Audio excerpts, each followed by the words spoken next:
Dear student, welcome in ED academy. बच्चों, आज के इस लेक्चर में अपना पार्ट 5 है और इस लेक्चर में अपन देखेंगे कि फीमेल रिप्रोडक्टिव सिस्टम में ऐसी कौन सी डक्ट्स है और ऐसे कौन से पार्ट्स हैं जो हेल्प करते हैं फाइनली रिप्रोडक्शन के अंदर। ठीक है, तो लास्ट लेक्चर में अपन ने क्या देख लिया था बच्चों? अपन ने लास्ट लेक्चर में ये देखा था कि एक फीमेल के अंदर फीमेल रिप्रोडक्टिव सिस्टम कैसे बना हुआ है, उसका अपने डायग्रामेटिक व्यू भी देखा है और साथ ही साथ अपन ने ओवेरी, जिसे अपन ने बोला था प्राइमरी सेक्स ऑर्गन, उसको बच्चों अपन ने डिटेल में देखा था। अब अपन देखेंगे एसेसरी डक्ट्स। एसेसरी डक्ट्स में अपन क्या क्या देख लेंगे? इसमें देखेंगे बच्चों अपन fallopian tube, uterus, cervix and vagina. तो चलिए अपन बात कर रहे हैं एसेसरी डक्ट्स की। तो एसेसरी डक्ट्स में क्या क्या आ रहा है यहाँ पर? सबसे पहले अपन बात करेंगे बच्चों फैलोपियन ट्यूब। फैलोपियन ट्यूब, ठीक है। इसके बाद में अपन बात करेंगे यूटेरस की। Number 2 uterus. यूटेरस के बाद में अपन बात करेंगे सर्विक्स की, सर्विक्स, और इसके बाद में अपन बात कर रहे हैं वेजाइना। तो ये सारी की सारी डक्ट्स मिलकर एक पूरे कंप्लीट एसेसरी डक्ट्स का फॉर्मेशन करेगी जो हेल्प करेगी फाइनली रिप्रोडक्शन के अंदर। ठीक है बच्चों, तो सबसे पहले अपन डिटेल में देखने जा रहे हैं फैलोपियन ट्यूब को। ये फैलोपियन ट्यूब क्या है और इसकी हेल्प से एक फाइनली गैमिट जो है वो कहां तक पहुंचेगा, और अपन बात करेंगे कि जो रिप्रोडक्शन की प्रोसेस है इसके अंदर जो फर्टिलाइजेशन की प्रोसेस है, वो फर्टिलाइजेशन की प्रोसेस भी बच्चों कहां होगी? यह फैलोपियन ट्यूब के अंदर होने वाली है। तो चलिए इससे पहले अपन एक बार फैलोपियन ट्यूब का एक डायग्राम देख लेते हैं और उसके बेसिस पे अपन देखते हैं कि कैसे यहाँ पर गैमेट का ट्रांसफर होगा और फर्टिलाइजेशन होगा। तो देखिए बच्चों, ये अपन ने देखा है पूरा एक फीमेल रिप्रोडक्टिव सिस्टम का डायग्राम। इसमें आप देख पा रहे होंगे कि ये जो बीच के अंदर एक पूरा का पूरा कैनाल है, इसको अपन बात कर रहे हैं, इसको बोल रहे हैं बच्चों अपन यूटेरस। ये जो आपको दिख रहा है इसको अपन यूटेरस बोल रहे हैं। यानी कि इस यूटेरस के भी अपन ने दो पार्ट बनाए हैं। जो आपको ऊपर की ओर दिख रहा है एंटीरियर पार्ट, इसको बोला है अपन ने फंडस। इसको फंडस बोला बच्चों। ये पूरा का पूरा रीजन जो है ये फंडस है, और बीच के अंदर इससे जो नीचे वाला पार्ट है जो बच गया है, इसको अपन बात कर रहे हैं, इसको बोलते हैं बच्चों बॉडी। इसको बॉडी बोलेंगे। ठीक, अब हम बात कर रहे हैं कि सर फैलोपियन ट्यूब कहां अटैच होती है। तो आप देख पा रहे होंगे दो ट्यूब लाइक स्ट्रक्चर यहां पर दिख रही है। जो एंड, जिसका जो एंड है यहां पर आपको एकदम फिम्बरी, यानी कि फिम्बरी दिख रही है, फिंगर लाइक प्रोजेक्शन आपको दिख रहे होंगे। ये किसका पार्ट है? ये फैलोपियन ट्यूब का ही पार्ट है। और साथ ही साथ आप देख पा रहे होंगे कि इस यूटेरस के साथ में ओवल लाइक स्ट्रक्चर यहां पर प्रेजेंट है, जिसे अपन बात कर रहे हैं ओवेरी। तो बच्चों इस ओवेरी से कनेक्टेड रहती है फैलोपियन ट्यूब। ये नंबर में कितनी होगी? नंबर में 2 होगी, और पेयर की बात करें तो ये सिंगल इन पेयर होती है बच्चों। आप देख पा रहे होंगे राइट साइड में एक फैलोपियन ट्यूब है और लेफ्ट साइड में भी एक फैलोपियन ट्यूब है। ठीक है, तो अपन बात कर लेते हैं कि ये पेयर, इसकी नंबर कितनी है। तो अपन ने बात करी कि ये सिंगल इन पेयर होती है। अगर मैं इसकी लेंथ की बात करूं, टोटल लेंथ कितनी है इसकी, पूरी की पूरी डक्ट की लेंथ की बात करें अपन, तो इसकी लेंथ है बच्चों 10 to 12 सेंटीमीटर। ये याद रखना आपको, इसकी लेंथ जो है वो 10 to 12 सेंटीमीटर है। और अगर इसकी वॉल की बात करें, ये देखो, अगर मैं इसकी वॉल की बात करूं, ये सपोज अपन ने कैविटी की बात करी, ये वॉल है इसकी। इसकी वॉल जो है वो एक पर्टिकुलर टिश्यू से बनी हुई है। ये देखिए, इस टिश्यू को अपन क्या बोल रहे हैं? इस टिश्यू को बोलते हैं अपन कॉलमनार एपिथेलियल टिश्यू। और इस कॉलमनार एपिथेलियल टिश्यू के अंदर ऐसे सीलिया प्रेजेंट होता है, सीलिया। और ये सीलिया क्या करेंगे? जो ओवेरी से गैमेट निकलेगा, ओवेरी से जो सेकेंडरी ओसाइट निकलेगी, उसको पहुंचाएंगे एम्पुला तक। ऐसी धागे लाइक स्ट्रक्चर बनी होती है बच्चों, इनके अंदर मूवमेंट होता है। तो ऐसी ये जो मूवमेंट जो होगा, यानी कि फाइनली यहां से क्या बनेगा? सेकेंडरी ओसाइट बनेगा और फैलोपियन ट्यूब इसको कैच करेगी। जब फैलोपियन ट्यूब इसको यहां पर कैच करेगी, यहां से फिम्बरी के थ्रू, और इसको एक पर्टिकुलर पार्ट, जहां पर अपन बात कर रहे हैं ये वाला पार्ट, इसको बात करेंगे अपन एम्पुला। तो आप देख पा रहे होंगे ये एम्पुला रीजन है, यहां पर एक सेकेंडरी ओसाइट पहुंचेगा। उसको ले जाने का फंक्शन किसका है बच्चों? ये जो वॉल के अंदर आपको एपिथेलियम टिश्यू दिख रहा है, जिसे अपन बात कर रहे हैं यहां पर simple columnar ciliated epithelial tissue, ये हेल्प करेगा। फिर अपन बात करें सर इसके अंदर सीलिया कैसे होते हैं, तो अपन ने बात करी इसके अंदर सीलिया जो होते हैं वो काइनोसीलिया होते हैं। अब सर सीलिया, काइनो और स्टीरियो क्या होता है? तो अपन बात करें, सीलिया दो टाइप के होते हैं बच्चों। जनरली एक को बोलता है अपने स्टीरियो और दूसरा है काइनोसीलिया। स्टीरियोसीलिया क्या होते हैं? जो एकदम फिक्स रहते हैं, फिक्स, जिसके अंदर कोई भी मूवमेंट शो नहीं होगा। काइनो का मतलब क्या है? जिसके अंदर मूवमेंट शो होता है। तो बॉडी के अलग अलग पार्ट में अलग अलग टाइप के सीलिया प्रेजेंट होते हैं। फेलोपियन ट्यूब के अंदर कौन सा सीलिया है? ये है काइनोसीलिया बच्चों, याद रखना आपको। ये क्या करता है? हेल्प करता है मूवमेंट में, यानी कि ओवम की जो भी मूवमेंट है उसमें हेल्प करेगा। ये अपन बात कर सकते हैं कि ओवम के लोकोमोशन में हेल्प करेगा। अब हम बात कर लेते हैं कि सर इसके पार्ट कौन कौन से हैं, फेलोपियन ट्यूब के कौन कौन से पार्ट है। तो आपको सबसे पहले दिख रहा होगा इस्थमस। पहला पार्ट जो है इसको अपन बोल रहे हैं इस्थमस। आप देख पा रहे होंगे ये इस्थमस जो है ये यूटेरस से यानी कि यूटेराइन कैविटी से कनेक्टेड है। तो अपन ने लिखा इस्थमस नैरो रीजन है। रीजन कैसा है? बिल्कुल नैरो है। और ये किसके अंदर ओपन होता है? यूटेरस के अंदर ओपन हो रहा है। ये देखिए ये वाला पार्ट पूरा पूरा यूटेरस के अंदर ओपन हो रहा है, ठीक। इसके बाद में आप देख पा रहे होंगे एम्पुला। एम्पुला इसका सेकंड पार्ट है बच्चों, और एम्पुला को अपन क्या बोल रहे हैं? ये ब्रॉड रीजन है। ये ब्रॉड रीजन है फेलोपियन ट्यूब का। और इसी पार्ट पे क्या होगा? फर्टिलाइजेशन होगा बच्चों। जो मेल और फीमेल गैमेट का फर्टिलाइजेशन एक ह्यूमन के अंदर होता है वो फीमेल के अंदर होगा, मेल के अंदर नहीं होता। दूसरी चीज जो प्रेगनेंसी कंसीव होती है वो फीमेल के अंदर होती है। और साथ ही साथ अपन बात करें कि दोनों गैमेट्स का फ्यूजन कहाँ होगा, वो भी बच्चों फीमेल में होगा। तो फीमेल में कौन से वाले पार्ट में होगा? फेलोपियन ट्यूब में होगा। फेलोपियन ट्यूब में भी कौन से वाले पार्ट में होगा? तो एम्पुला वाले पार्ट में होगा। तो अपन ने लिख दिया fertilization take place here. Very very important. ये क्वेश्चन बहुत बार पूछा गया है और फिर से पूछे जाने की पॉसिबिलिटी है। यानी कि अगर पुरानी एनसीईआरटी की अगर बात करें अपन तो वहां पर लिखा हुआ था कि फर्टिलाइजेशन कहाँ होता है, वो है एम्पुलरी इस्थमस जंक्शन, जो कि अब चेंज हो चुका है बच्चों। नई जो एनसीईआरटी है उसमें ओनली क्या दे रखा है? एम्पुला दे रखा है। तो आपको ओनली एम्पुला पे ही टिक करना है, ठीक है। चलिए इसके बाद में अपन बात कर रहे हैं कि थर्ड रीजन कौन सा है इसका। थर्ड रीजन को बच्चों बोल रहे हैं अपन इनफंडिबुलम। ये देखिए थर्ड रीजन है इसका इनफंडिबुलम। आप इस इनफंडिबुलम का एंड वाला पार्ट देख पा रहे होंगे। यहां पर क्या दिख रहा है आपको? एकदम फिंगर लाइक प्रोजेक्शन दिख रहे हैं। इस फिंगर लाइक प्रोजेक्शन को क्या बोलते हैं बच्चों? इसको बोलते हैं फिम्बरी। क्या बोलेंगे इसको? फिम्बरी बोलेंगे। और ये फिम्बरी जस्ट अटैच रहती है ओवेरी से।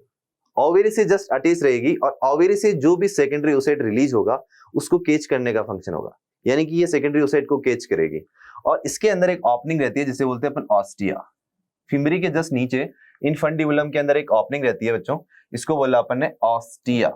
इसी ऑस्टिया के थ्रू ये जो सेकेंडरी ओसाइट है वो इंटर करेगी फेलोपियन ट्यूब में बच्चों, ठीक है। तो अपन ने क्या लिखा? And part of fallopian tube क्या कहला रहा है? Infundibulum. It consist finger like projection जिसे अपन ने बोला है फिम्बरी, ठीक है। और फिम्बरी का फंक्शन क्या होता है बच्चों? एक सेकेंडरी ओसाइट को कैच करना। तो ये सारी डिटेल्स अपन ने देखी है फेलोपियन ट्यूब की। आई होप कि आपको ये पूरी फेलोपियन ट्यूब समझ में आई होगी। इसमें आपको याद क्या रखना है कि फर्टिलाइजेशन कौन से वाले पार्ट में होता है और कौन कौन से इसके पार्ट्स होते हैं, वो इसमें इंपॉर्टेंट है बच्चों। चलिए अब इसके बाद में अपन बात करते हैं यूटेरस और सर्विक्स की। यूटेरस और सर्विक्स जैसा कि अपन देख पा रहे हैं इस डायग्राम में, आप देख पा रहे होंगे ये जो मैंने आपको बताया ये बीच के अंदर सबसे एक बड़ी सी कैविटी आपको दिख रही होगी। इसको अपन बात करें इन्वर्टेड पियर शेप स्ट्रक्चर है, यानी कि जो नाशपाती होती है ना उसको आप उल्टा कर दो। जैसे आप नाशपाती को उल्टा करते हो तो उसमें जैसी स्ट्रक्चर दिखती है, सेम एज फीमेल के अंदर यूटेरस की भी ऐसी स्ट्रक्चर दिखती है। ये चीज एनसीईआरटी में लिखी हुई है इसलिए अपन बोलते हैं इसको। इसकी स्ट्रक्चर कैसी होती है? ये होती है इन्वर्टेड पियर शेप। अब आप इसको देख पा रहे होंगे ये वाला रीजन जो है पूरा पूरा यूटेरस है और इसके जस्ट नीचे वाला रीजन जो आप देख रहे हैं ये वाला, इसको अपन क्या बोल रहे हैं? सर्विक्स बोल रहे हैं बच्चों। तो अपन ने बोला सर्विक्स। तो नेक्स्ट स्लाइड में अपन देख रहे हैं यूटेरस और सर्विक्स, इन दोनों का फंक्शन क्या है। चलिए तो अपन ने बोला यूटेरस कैसा होता है? इन्वर्टेड पियर शेप स्ट्रक्चर। कहाँ लोकेटेड होता है? तो बच्चों ये एब्डोमिनल कैविटी के अंदर लोकेटेड होता है। और एब्डोमिनल कैविटी में भी कौन से रीजन में? पेल्विक रीजन में। मैंने आपको पिछले लेक्चर में बताया था कि बॉडी के पास में दो रीजन होते हैं।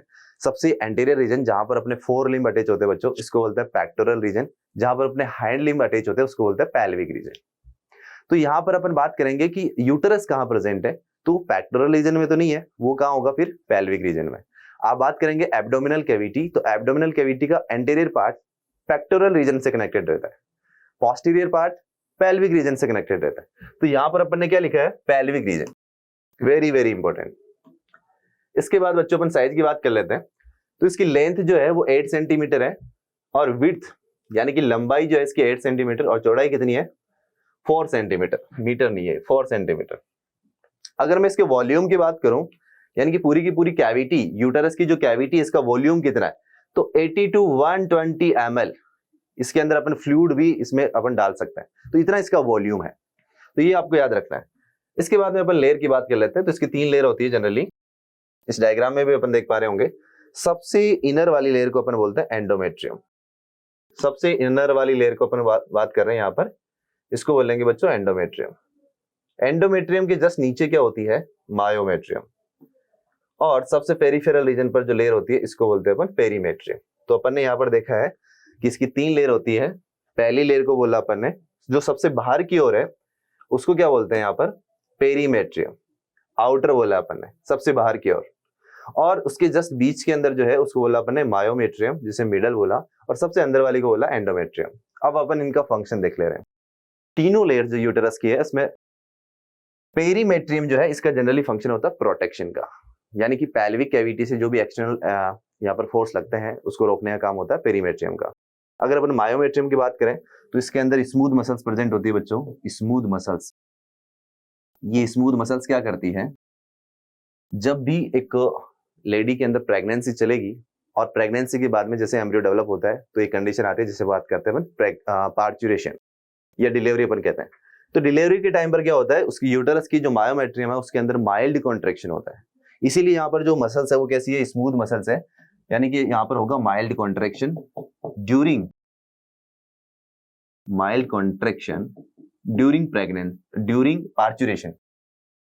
इसके बाद में अपन बात करें एंडोमेट्रियम, तो आपको पता होगा एंडोमेट्रियम जो लेयर है यहाँ पर जो मेंस्ट्रुअल चेंजेस हैं, एक फीमेल के अंदर जो भी मेंस्ट्रुअल चेंजेस आते हैं वो कहाँ देखने को मिलेंगे, वो सारे के सारे एंडोमेट्रियम में देखने को मिलेंगे। यानी कि फीमेल के अंदर जो मेंस्ट्रुअल साइकिल चलता है उसमें जो आप देखते हैं सबसे पहले 0 to 5 डेज में जो ब्लीडिंग फेज होती है उसमें आप क्या देखोगे, उस ब्लीडिंग का कॉम्पोजिशन क्या है, उस ब्लीडिंग में आपको क्या क्या मिलेगा, उसमें मिलेगा आपको सेकेंडरी ओसाइट और साथ ही साथ आपको मिलेगा उसमें एंडोमेट्रियम का डिग्रेडेड पार्ट। ठीक है, तो मेंस्ट्रुअल साइकिल के अंदर इसमें चेंजेस मिलेगा, यानी कि मेंसेस टाइम के अंदर इसकी जो थिकनेस है वो छोटी हो जाती है। उसके बाद में अपन देखते हैं धीरे धीरे इसमें उसकी थिकनेस बढ़ती जाती है, यानी मोटाई बढ़ती जाती है। तो ये चेंजेस होते रहते हैं इसमें। साथ ही साथ बच्चों जो एक फर्टिलाइजेशन के बाद में एम्ब्रियो का इम्प्लांटेशन है वो भी कहाँ होगा, इम्प्लांटेशन भी एंडोमेट्रियम के अंदर होगा। तो ये पूरी कंप्लीट डिटेल हो गई यूटेरस की। अब अपन बात कर ले रहे हैं सर्विक्स की। सर्विक्स कुछ भी नहीं है, जैसे आपने देखा इस जो आपको यूटेरस दिख रहा है इसके जस्ट नीचे की ओर एक कैनाल दिख रही है, इस कैनाल को क्या बोल रहे हैं अपन, सर्विक्स बोल रहे हैं। जनरली ये कैनाल जो है वो प्रेगनेंसी के ड्यूरिंग पैक्ड रहती है। प्रेगनेंसी के ड्यूरिंग इसको पैक्ड रखा जाता है ताकि जो डेवलप्ड एम्ब्रियो है वो नीचे की ओर पुश ना हो। लेकिन जैसे ही पार्चुरेशन होगा इसके अंदर रिलैक्सेशन होगा। तो अपन बात कर रहे हैं कि इसका जनरली फंक्शन क्या होता है, ये प्रेगनेंसी में हेल्प करती है। तो अपन ने बोला है कि लोकेटेड कहाँ है, पहले तो वो देख लेते हैं इसकी लोकेशन। तो ये बिलो द यूटेरस है, कैनाल लाइक स्ट्रक्चर इसकी हेल्प करती है पार्चुरेशन में। पार्चुरेशन बोले तो डिलीवरी, यहाँ पर अपन बात करेंगे एम्ब्रियो जैसे ही कंप्लीट हो जाता है उसका फॉर्मेशन, उसके बाद में जो डिलीवरी की प्रोसेस आती है वहां पर सर्विक्स के अंदर क्या होगा, रिलैक्सेशन होगा। जैसे ही सर्विक्स में रिलैक्सेशन होगा एम्ब्रियो एक्सपेल आउट होगा। तो पार्चुरेशन के ड्यूरिंग में या पार्चुरेशन के इवेंट में ये हेल्प करती है।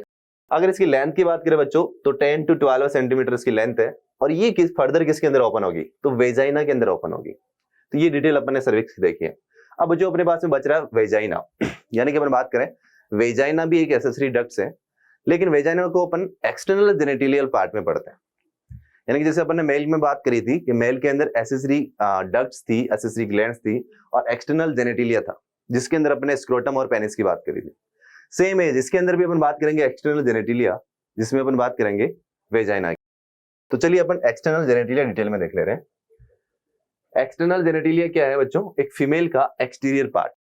अगर मैं इसके डायग्राम की बात करूं, ये देखिए बच्चों, ठीक ऊपर की ओर अपन ये यहां पर हेयर्स की बात कर रहे हैं, यहां पर है प्यूबिस हेयर्स और ये देखिए एक को बोलते हैं अपन, इसको बोला अपन ने लेबिया मेजोरा है तो ये लेबिया माइनोरा होगी। और इसके बाहर की ओर एक फोल्डिंग रहेगी जिसे बोलते हैं मॉन्स प्यूबिस फोल्डिंग। ठीक, तो ये एक्सटर्नल जेनिटलिया का अपन ने रीजन देखा है बच्चों। यहाँ पर जो आपको फोल्डिंग दिख रही है इसको अपन ने क्या बोला है, यानी कि सबसे बाहर की ओर ये वाला रीजन है, यहाँ पर पूरा का पूरा एडिपोज टिश्यू प्रेजेंट होता है, यानी कि फैट का डिपोजिशन होता है। तो फीमेल के अंदर इस वाले रीजन के अंदर फैट मिलेगी आपको। ये फैट क्या करती है, सॉक्स एब्जॉर्ब करेगी, यानी कि बाहरी झटकों से इसको बचाएगी। ठीक है, इसके जस्ट नीचे आपको दो लॉन्गिट्यूडनल फोल्ड दिख रहे होंगे। इसको क्या बोलते हैं अपन बच्चों? इसको बोलते हैं अपन लेबिया मेजोरा, इसको बोलते हैं लेबिया मेजोरा। और लेबिया मेजोरा के जस्ट नीचे की ओर आपको ये लॉन्गिट्यूडनल फोल्ड दिख रहा है, इसको बोलते हैं लेबिया माइनोरा बच्चों, लेबिया माइनोरा। अब आप देख पा रहे होंगे इस लेबिया माइनोरा के अंदर एक बिल्कुल ओपन स्ट्रक्चर है, खाली स्ट्रक्चर है। यहाँ पर आप देखेंगे तो ये देखिए, यहाँ पर एक सिलेंड्रिकल स्ट्रक्चर होगी जिसे अपन बोलेंगे क्लाइटोरिस, ठीक है। और इसके अंदर की ओर आपको क्या मिलेगा? दो ओपनिंग मिलेगी, एक ओपनिंग मिलेगी यूरिथ्रल ओपनिंग और दूसरी मिलेगी वेजाइनल ओपनिंग, ठीक है बच्चों। तो ये ऊपर वाली ओपनिंग जो है वो यूरिथ्रल ओपनिंग है, यहाँ से यूरिन एक्सक्रीट होगा। मेल के अंदर अपन ने देखी थी कि एक ही ओपनिंग होती है यूरिन और स्पर्म दोनों के लिए, लेकिन यहाँ पर केस अलग है, यानी कि अपन बात करेंगे ये यूरिथ्रल ओपनिंग है, तो बोला अपन ने यूरिथ्रल ओपनिंग। इसको क्या बोला अपन ने? वेजाइनल ओपनिंग, वेजाइनल ओपनिंग,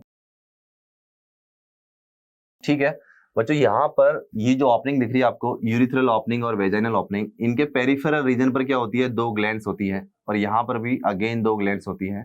यहाँ पर अपन बोलेंगे इनको एसेसरी ग्लैंड्स ऑफ फीमेल। यहाँ पर जो ग्लैंड्स है बच्चों, इसको क्या बोल रहे हैं अपन?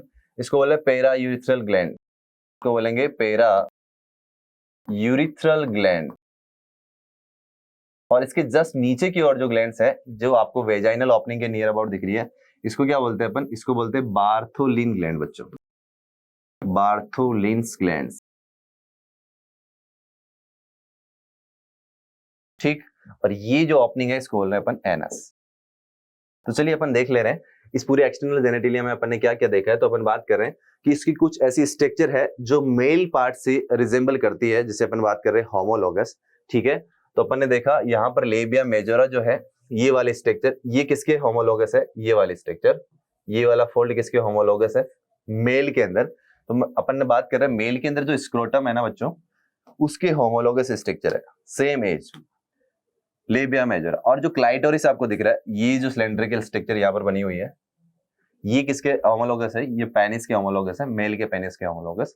अपन बात करें बार्थोलिन ग्लैंड, तो बार्थोलिन ग्लैंड जो आपको दिख रही है, जो वेजाइनल के पेरिफेरल पार्ट पे प्रेजेंट है, ये किसके होमोलोगस है? तो बल्बो यूरिथ्रल ग्लैंड जो मेल की थी, और उसका दूसरा नाम था कॉपर्स ग्लैंड, उसके होमोलोगस है। तो ये आपको याद रखना, इंपॉर्टेंट बात है, वेरी वेरी इंपॉर्टेंट। चलिए अपन ग्लैंड्स की बात कर लेते हैं। तो बच्चों सबसे पहले है पेरा यूरिथ्रल ग्लैंड, जिसकी लोकेशन मैंने आपको बता दी है। इसका फंक्शन क्या है?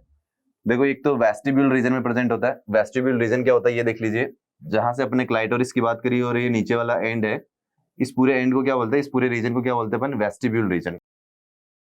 तो वेस्टिब्यूल रीजन के अंदर प्रेजेंट होता है। काम क्या होता है इसका? ये लुब्रिकेंट सिक्रेट करेगी और इसकी पीएच कैसी होती है? एल्केलाइन पीएच होती है बच्चों, ठीक। इसके बाद में अपन बात कर रहे हैं बार्थोलिन ग्लैंड की। बार्थोलिन ग्लैंड की मैंने यहाँ पर लोकेशन आपको बता दी है, फंक्शन देख ले रहे हैं। अच्छा, नंबर में कितनी है देख पा रहे होंगे आप यहाँ पर, ये नंबर में 2 है, और पेयर में कितनी है? Single, same as. Bartholin gland की भी अपन बात करें तो नंबर में कितनी है बच्चों? 2, और पेयर में कितनी हो गई? सिंगल। तो 1 इन पेयर बोल दो या फिर 2 इन नंबर बोल दो, बात एक ही है। तो present near the vaginal opening, आप देख पा रहे होंगे यहाँ पर, सीक्रेट लुब्रिकेंट ड्यूरिंग कॉपुलेशन और कॉइटस, यानी कि सेक्सुअल इंटरकॉर्स के ड्यूरिंग ये बार्थोलिन ग्लैंड क्या करेगी? एक लुब्रिकेंट सीक्रेट करेगी, जिससे वेजाइना का पीएच क्या हो जाएगा बच्चों? एल्केलाइन हो जाएगा, न्यूट्रल हो जाएगा। अगर जनरली वेजाइना की पीएच की बात करें तो वो कितना होता है? 5.4 पीएच होता है, यानी कि एसिडिक पीएच होती है। और ऐसा क्यों होता है? क्योंकि वेजाइनल ओपनिंग एक अपन बात करें, वहां पर माइक्रोब्स का इन्फ्लामेशन ज्यादा होता है, यानी कि वहां पर इन्फ्लामेशन होने के चांसेस ज्यादा है, बैक्टीरियल ग्रोथ होने के भी चांसेस ज्यादा है। तो वहां पर जो पीएच है वो अपन ने कैसी रखी है? एसिडिक रखी है। एसिडिक पीएच का मतलब क्या है? कि वो माइक्रोबियल ग्रोथ क्या हो जाएगी? इनहिबिट हो जाएगी। लेकिन स्पर्म के लिए एसिडिक पीएच हानिकारक है। तो उस केस में अगर स्पर्म को वेजाइना के अंदर डालना होगा तो पहले पीएच वेजाइना की क्या करनी पड़ेगी? एल्केलाइन करनी पड़ेगी। तो वो एल्केलाइन पीएच कौन करेगा सर? वो पीएच करेगा बार्थोलिन ग्लैंड का सिक्रीशन, जिसे अपन बात करें लुब्रिकेंट। अब अपन बात करें सर वेजाइना क्या है? ये अपन ने अभी जो स्ट्रक्चर देखी थी, ये पूरी वेजाइना की स्ट्रक्चर देखी थी। तो आप देख पा रहे होंगे, it is a part of external genitalia in female. तो फीमेल के एक्सटर्नल जेनेटिलिया को क्या बोल रहे हैं अपन? वेजाइना। इसके लेंथ की बात कर लेते तो 8 सेंटीमीटर। ओपनिंग की बात करें तो इसके ओपनिंग में, यहाँ पर जो इसकी ओपनिंग है, यहाँ पर क्या होता है? एक वैस्कुलर स्ट्रक्चर होती है बच्चों, इसको बोलते हैं हाइमन। वेजाइनल ओपनिंग के जस्ट पेरिफेरल में एक वैस्कुलर स्ट्रक्चर होती है जिसको क्या बोलते हैं अपन, हाइमन बोलते हैं बच्चों। और ये हाइमन क्या होती है, एक प्रोटेक्टिव लेयर भी इसको बोल रहे होते हैं। एक्चुअली ये हाइमन जो है वो नॉर्मल प्रोसेस से भी ब्रेक हो सकती है, यानी कि अपन इसको बोल रहे हैं hymen is the vascular structure but hymen is not a symbol of virginity. यानी अगर एक फीमेल की बात करें तो फीमेल के अंदर हाइमन होना और नहीं होना वर्जिनिटी का सिंबल नहीं है। क्यों नहीं है, इसके पीछे भी रीजन है, क्योंकि ये ब्रेक हो सकती है बच्चों साइकिलिंग से, प्लेइंग फुटबॉल और अदर रीजन, ठीक है ना। तो हर किसी भी फीमेल के अंदर फीमेल हाइमन होना या नहीं होना उसकी वर्जिनिटी का सिंबल नहीं है बच्चों। देख लिया अपन ने क्यों नहीं है। पीएच मैंने अभी भी आपको बताया था, पीएच क्या होती है, 5.4 पीएच होती है। एसिडिक पीएच होती है जो क्या करेगी, जो इनहिबिट करेगी, इनहिबिट कांटेक्ट नहीं है ये, यहां पर अपन बात करेंगे इनहिबिट, ये इनहिबिट करेगी ग्रोथ, किसकी ग्रोथ, माइक्रोब्स की ग्रोथ, माइक्रोब्स की ग्रोथ को इनहिबिट करेगी बच्चों, ठीक है। तो अपन बात करें during sexual intercourse the pH of vagina will convert into alkaline pH by the help of Bartholin glands secretion. अभी अभी अपन ने बात करी थी कि बार्थोलिन ग्लैंड क्या करती है, एक लुब्रिकेंट सिक्रेट करेगी ड्यूरिंग सेक्सुअल इंटरकॉर्स, और इस लुब्रिकेंट से पीएच क्या हो जाएगी वेजाइना की, न्यूट्रलाइज हो जाएगी, एल्केलाइन हो जाएगी, ठीक है। क्योंकि एल्केलाइन पीएच ही स्पर्म की सर्वाइवेबिलिटी के लिए या सस्टेनेबिलिटी के लिए इंपॉर्टेंट होती है, या उसकी सूटेबिलिटी जो है वो एल्केलाइन पीएच में होती है बच्चों, ठीक है। तो ये अपन ने एक्सटर्नल जेनिटलिया देखा है बच्चों। अब एक छोटा सा सेगमेंट और बच रहा है जिसे अपन बात कर रहे हैं मेमरी ग्लैंड्स। तो फीमेल के अंदर अपन मेमरी ग्लैंड्स भी देखेंगे। क्या मेमरी ग्लैंड्स मेल में नहीं होती है? यस, मेल और फीमेल दोनों में मेमरी ग्लैंड्स होती है, लेकिन डेवलपमेंट किसके अंदर होगा, फीमेल के अंदर होगा। तो मेमरी ग्लैंड्स एक मैमेलियन कैरेक्टर है बच्चों, अपन मैमल्स है। अगर मैमल्स को मैमल्स बोल रहे हैं, क्यों बोल रहे हैं, क्योंकि उनके अंदर मेमरी ग्लैंड्स प्रेजेंट है, ठीक है बच्चों। चलिए अब अपन डिटेल देख लेते हैं मेमरी ग्लैंड्स की। तो आप यहाँ पर डायग्राम देख पा रहे होंगे, ये डायग्राम अपन ने एनसीईआरटी से लिया है, इसकी डिटेल अपन देख रहे हैं बच्चों। तो ये देखिए कहाँ लोकेटेड है, मैंने बोला ये पेक्टोरल रीजन में लोकेटेड है, और जो रिब्स आपको दिख रही है उस रिब्स के ऊपर ये लोकेटेड है। ये देखिए ये बीच बीच में आपको दिख रही है रिब्स, और रिब्स के जस्ट नीचे यानी कि यहाँ पर ये वाली एक मसल्स है जिसे बोलते हैं अपन पेक्टोरलिस मेजर मसल्स, और इनको अपन बोल रहे हैं रिब्स, और ये रिब्स के बीच की मसल्स है जिन्हें बोलते हैं अपन इंटरकॉस्टल मसल्स, ठीक। तो यहाँ पर क्या लगी हुई है, यहाँ पर एक लोब है पूरा का पूरा जिसे बोलते हैं अपन मेमरी ग्लैंड्स बच्चों। ये मेमरी ग्लैंड्स है। इस मेमरी ग्लैंड की इंटरनल स्ट्रक्चर अगर अपन देखें तो यहाँ पर बच्चों बहुत ज्यादा, यहाँ पर मतलब 10 to 15 मेमरी लोब्स बने होते हैं ऐसे। ये एक मेमरी लोब्स है, एक फर्दर यहाँ पर मेमरी लोब्स यहाँ पर दिखाया हुआ है। तो अगर अपन बात करें एक फीमेल के अंदर एक सिंगल मेमरी ग्लैंड के अंदर कितनी मेमरी लोब्स होती है, तो अपन बात करते हैं 10 to 15 मेमरी लोब्स होती है बच्चों। और उन मेमरी लोब्स के अंदर फर्दर एल्वियोलाई प्रेजेंट होती है, जैसे लंग्स के अंदर एल्वियोलाई प्रेजेंट होती है। सेम एज मेमरी ग्लैंड्स की अगर बात करें तो मेमरी लोब्स के अंदर भी मेमरी एल्वियोलाई प्रेजेंट होती है। मेमरी एल्वियोलाई का फंक्शन क्या होगा वो अभी अपन देखेंगे। तो आप देख पा रहे होंगे, तो मैंने यहाँ पर लिखा है कि ये सिंगल इन पेयर होती है, और हेल्प किसमें करती है, nutrition to an embryo. Embryo ना बोलकर यहाँ पर अपन फीटस बोलेंगे, फीटस। ये एक फीटस को न्यूट्रिशन प्रोवाइड करवाती है बच्चों मेमरी ग्लैंड्स। कहाँ लोकेटेड होती है, तो अपन बात कर रहे हैं यहाँ पर पेक्टोरल रीजन में।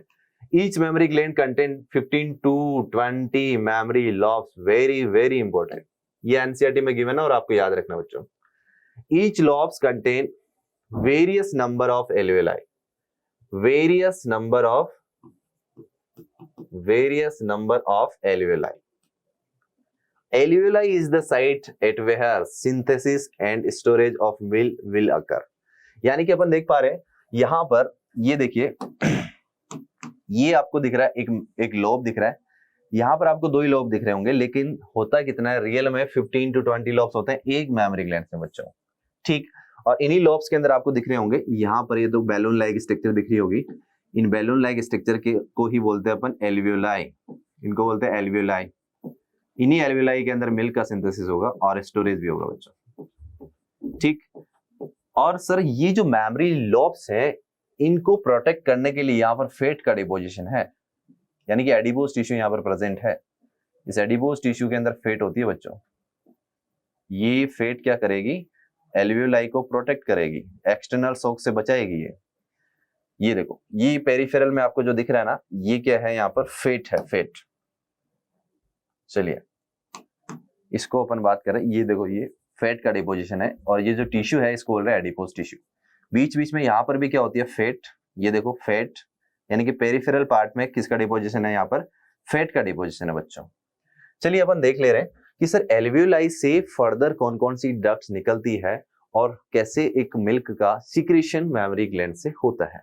चलिए अब अपन देख ले रहे हैं, एल्वियोलाई जो है वो किस में ओपन होगी, वो ओपन होगी बच्चों मेमरी डक्ट्स में। मेमरी डक्ट्स आप देख पा रहे होंगे, ये देखो ये मेमरी लोब अपन ने देखा, और मेमरी एल्वियोलाई है इसके, ये वाली, ये पूरा का पूरा एक लोब देखा अपन ने, जो मैंने यहाँ पर पिंक कलर से बनाया है, ये वाला, और इसके अंदर ब्लैक कलर से आपको मेमरी एल्वियोलाई दिख रही होंगी। अभी मेमरी एल्वियोलाई फर्दर क्या हो रही है, ओपन हो रही है किसके अंदर, जल्दी बताओ। ये देखो किसके अंदर ओपन हो रही है, ये हो रही है सर मेमरी डक्ट्स में ओपन हो रही है। ये देखो एल्वियोलाई से ऐसे छोटी छोटी डक्ट्स निकलेगी, छोटी छोटी डक्ट्स, इनको बोल रहे हैं अपन मेमरी डक्ट्स बच्चों। मेमरी डक्ट्स आगे जाकर एक ब्रॉड रीजन बनाती है बच्चों, इसको क्या बोलते हैं अपन, एम्पुला। क्या बोलेंगे इसको, एम्पुला बोलेंगे। अब हम बात करें सर एम्पुला से फिर फर्दर कौन सी डक्ट्स निकलेगी, तो उसको बोलते हैं अपन लैक्टिफेरस डक्ट। और लैक्टिफेरस डक्ट किसमें ओपन हो रही है, निप्पल में ओपन हो रही है बच्चों। और जो पेरिफेरल रीजन है उसको बोलते हैं अपन एरियोला। ऐसे करके अपन ने पूरी मेमरी ग्लैंड्स को देखा है। अब हम बात करेंगे कि लैक्टिफेरस डक्ट्स किसमें ओपन होती है, तो निप्पल में ओपन होती है। अगर मैं मिल्क के सिक्रेशन के पाथवे की बात करूं तो कौन कौन सा इसका पाथवे, तो वो अपन देख ले रहे हैं बच्चों। पाथवे बहुत इंपॉर्टेंट है इसमें। सबसे पहले मिल्क किसमें प्रोड्यूस होता है, एल्वियोलाई में। तो अपन बात कर रहे हैं यहाँ पर, चलिए यहाँ लिख दे रहे हैं। सबसे पहले अपन बात करेंगे एल्वियोलाई, तो मिल्क बनेगा एल्वियोलाई में। एल्वियोलाई के बाद में इसको किस में डाल दिया जाएगा, आप देख रहे होंगे मेमरी डक्ट्स में। एमडी का मतलब है यहाँ पर मेमरी डक्ट्स। मेमरी डक्ट्स के बाद में जाएगी मिल्क, जाएगा एम्पुला में।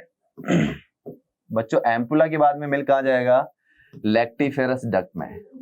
एलडी का मतलब है लैक्टिफेरस डक्ट। और लैक्टिफेरस डक्ट के बाद में मिल्क चला जाएगा निप्पल में, और इसी निप्पल के थ्रू क्या कर लेगा, फीटस जो है वो सक कर लेगा। तो ऐसे करके अपन ने पूरी डिटेल देख ली है एसेसरी डक्ट्स की और मेमरी ग्लैंड्स की। ठीक है बच्चों, तो फीमेल रिप्रोडक्टिव पार्ट पूरा यहाँ पर कंप्लीट होता है। इसके बाद के अपन लेक्चर में बात करेंगे gametogenesis, gametogenesis in male and gametogenesis in female. ठीक है, तो आई होप कि आपको ये लेक्चर समझ में आया होगा। अगर बच्चों ये लेक्चर आपको समझ में आया है तो आप अपने दोस्तों तक इसको शेयर कीजिए, लाइक करिए, सब्सक्राइब करिए। थैंक यू बच्चों।